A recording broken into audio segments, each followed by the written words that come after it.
মধ্যপ্রাচ্যের আকাশে তখন একের পর এক ক্ষেপণাস্ত্র উঠছে। যুক্তরাষ্ট্র ও ইরানের সংঘাত আবারও বিপজ্জনক মোড় নিচ্ছে। ঠিক এমন সময় হঠাৎ তেহরানে অবতরণ করল রাশিয়ার একটি রহস্যময় বিমান। এটা কোনো যুদ্ধ বিমান নয়, কোনো সাধারণ যাত্রীবাহী বিমানও নয়।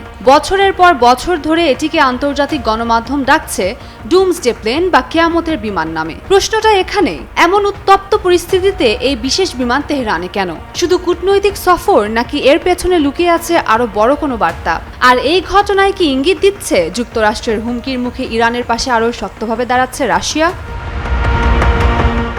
যুক্তরাষ্ট্র ও ইরানের মধ্যে টানা কয়েকদিনের হামলা পাল্টা হামলার মধ্যে ফ্লাইট ট্র্যাকিং তথ্য দেখায় মস্কো থেকে উড়ে এসে তেহরানে অবতরণ করেছে TU-214PU নামের একটি বিশেষ রুশ বিমান।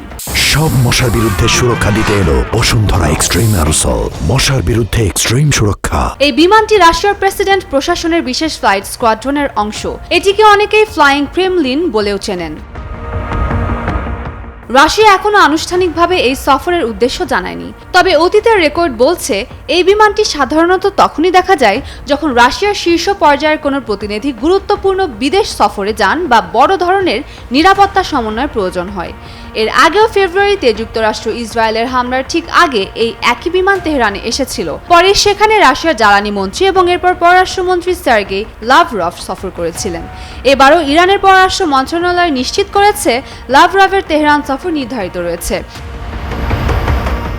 আরেকটি বিষয় বিশেষভাবে নজর কেড়েছে, এই বিমানটি এমনভাবে তৈরি যাতে সংকটের সময়ও নিরাপদ যোগাযোগ বজায় রাখা যায়। তাই অনেক প্রতিরক্ষা বিশ্লেষক বলছেন এটি শুধু একজন ভিআইপিকে বহন করার বিমান নয়, প্রয়োজনে এটি উচ্চ পর্যায়ের সামরিক ও কূটনৈতিক সমন্বয়ের কেন্দ্র হিসেবেও কাজ করতে পারে।